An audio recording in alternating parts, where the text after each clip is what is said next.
Hello दोस्तों, welcome to produce अड्डा। दोस्तों आज हम लोग यहाँ बात करने वाले हैं फोर्थ सेमेस्टर के सिलेबस के बारे में, मैथ के सिलेबस के बारे में। जैसा कि आपको मालूम है कि अगर आप किसी भी चीज़ की तैयारी करते हो, सबसे पहले आपको जानना ये ज़रूरी है कि आखिर उसमें आपका सिलेबस क्या है, उसमें आपको पढ़ना क्या है, कहाँ-कहाँ से क्वेश्चंस आपके बनते हैं। ये चीज़ें कहीं न कहीं जानना आपके लिए बहुत ही आवश्यक है। वैसे आँख मूंद के आप कुछ भी नहीं कर सकते हो, ना आप आगे बढ़ सकते हो। तो यहाँ पर आज मैं आपको हर एक जो आपके क्वेश्चंस हैं, जो आपके सिलेबस हैं, कहाँ-कहाँ से कितने क्वेश्चंस आते हैं, ठीक कैसे-कैसे क्वेश्चन बनते हैं, आज मैं यहाँ पे हर एक चीज़ आपको बताऊँगा। जो हमारे भाई-बहन नए हैं, अभी तक चैनल को सब्सक्राइब नहीं किए हैं, सब्सक्राइब कर लें ताकि कोई भी क्लास, कोई भी टेस्ट पेपर, कोई भी अपडेट आपसे मिस ना हो। क्योंकि यहाँ पे आपको सबसे पहले हर एक क्लास, सबसे पहले हर एक अपडेट वीडियो के माध्यम से दिया जाता है। डिस्क्रिप्शन में आपको व्हाट्सएप ग्रुप का लिंक मिल जाएगा, आप जाकर ग्रुप ज्वाइन कर सकते हैं। क्योंकि कुछ चीज़ें ऐसे होती हैं जो मैं केवल ग्रुप में बताता हूँ, कोई भी आ गया अपडेट है, इमरजेंसी अपडेट जो होता है वो मैं आपको ग्रुप में बताता हूँ, ना कि आपको मैं यूट्यूब पे बताऊँगा। इसलिए आपके पास ग्रुप और व्हाट्सएप और जो आपका टेलीग्राम है, जो आपका यूट्यूब है, तीनों पे आपको कहीं न कहीं ज्वाइन होना होगा। चलिए हम बात करते हैं आज के सिलेबस के बारे में। जैसा कि आपका जो मैथ का सिलेबस है, ठीक, फोर्थ सेमेस्टर का जो आपका मैथ का सिलेबस है, थोड़ा-सा आपका टफ होता है, लेकिन जो टफ है वो मैं आपको मिनटों में कहीं न कहीं आसान भी कर दूँगा। चलिए, यहाँ पर मैं आपको बता दूँ कि जो आपका अध्याय 1 में आता है, उसमें आपका आएगा कर्ली, ठीक है? कर्ली और घातांक आएगा, कर्ली आएगा, कर्ली के नियम, कर्ली के घातांक, ठीक? मैं आपको बताऊंगा, लेकिन आपके एग्जाम में कर्ली के नियम और कर्ली और आपका घातांक के नियम यहाँ से क्वेश्चन से नहीं बनता है। जैसे यहाँ पे आपका है घातांक का कर्ली का घातांक, ठीक, कर्ली का घातांक से भी क्वेश्चन आपके एग्जाम में बनता है। इसके बाद आपको आना है वर्ग का वर्गमूल की अवधारणाएं। ये मैं आपको समझाऊंगा, लेकिन आपके एग्जाम में आती नहीं है।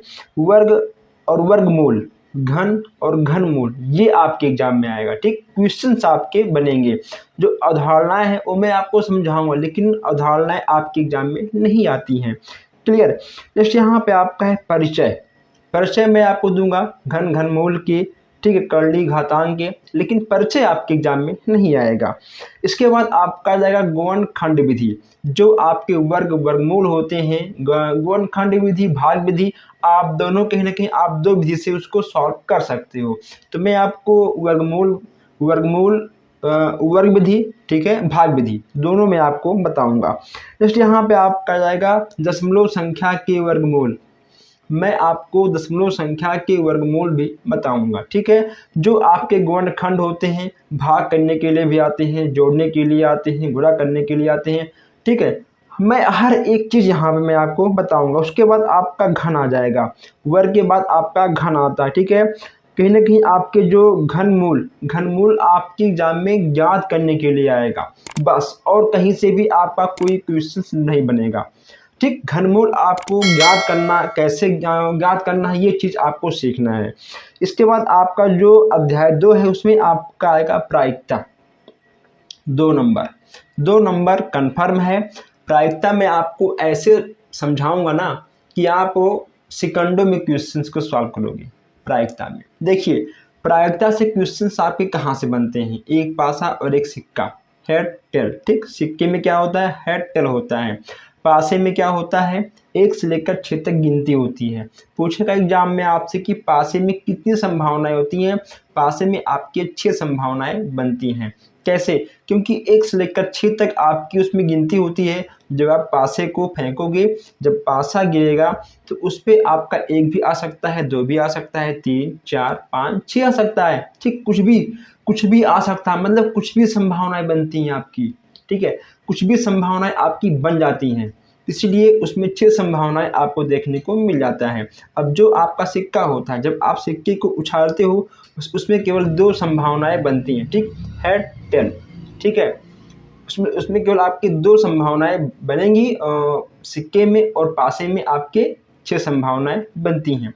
एक सिक्के में 2 संभावनाएं, 2 सिक्के में 4 संभावनाएं, ठीक है। Head head, tail tail, head tail, ठीक है, टेल टेल, टेल हेड, ऐसे आपके 4 संभावनाएं बन जाएंगी। जब मैं क्लास दूंगा विस्तार पूर्वक मैं आपको यहीं पे समझाऊंगा। देखिए, और हमने जो भी आपको बताया है वही इसमें लिखा गया है कि जो सिक्के होते हैं, ठीक है, सिर पूछ की जो संभावनाएं होती हैं, ठीक है, वहाँ से क्वेश्चंस आते हैं। एक या तीन सिक्कों के साथ फेंकने का प्रयोग है, जो भी प्रयोग है, एक सिक्का, दो सिक्का, तीन सिक्का, चार सिक्का, बस केवल आपके एग्जाम में 3 सिक्के तक आएंगी, ठीक, 3 सिक्के से अधिक नहीं आता है, वो चीज़ मैं आपको बताऊंगा। अध्याय तीसरा आपका है माध्य और बहुलक, ठीक है, माध्य और बहुलक से क्वेश्चन आपका बन जाता है 2 नंबर, ठीक, 2 नंबर यहाँ से भी आपको देकर जाएगा, 2 नंबर यहाँ से माध्य और बहुलक से। कभी कभी आपको 3 नंबर देखने को मिल जाता है। जिन संख्याओं में जो संख्या सबसे अधिक होती है, जिन संख्याओं में जो संख्या सबसे अधिक होती है वह आपका बहुलक कहलाता है। कैसे, वो चीज़ मैं आपको बताऊंगा, वो चीज़ें आप हम पे छोड़ दो, ठीक। माध्य के गुण दोष, ठीक है, ये सब क्वेश्चन यहाँ से नहीं बनते हैं, ठीक, उसके बाद आपसे मध्यिका और बहुलक, ये जो क्वेश्चन आपके एग्जाम में बन जाते हैं। नेक्स्ट यहाँ पे आपका है चौथा त्रिकोणमिति। त्रिकोणमिति में अगर आपको फार्मूले याद हैं तो क्या लगता है आपको कि आप सभी क्वेश्चन सॉल्व कर लेंगे? नहीं। अगर आप ये सोचते हो कि अगर मैं फार्मूले सब याद कर लूँगा तो मैं कहीं ना कहीं सारे क्वेश्चन सॉल्व कर लूँगा त्रिकोणमिति के, ये गलत है, ठीक। फार्मूले याद करके आप सभी क्वेश्चन को सॉल्व नहीं कर सकते हो।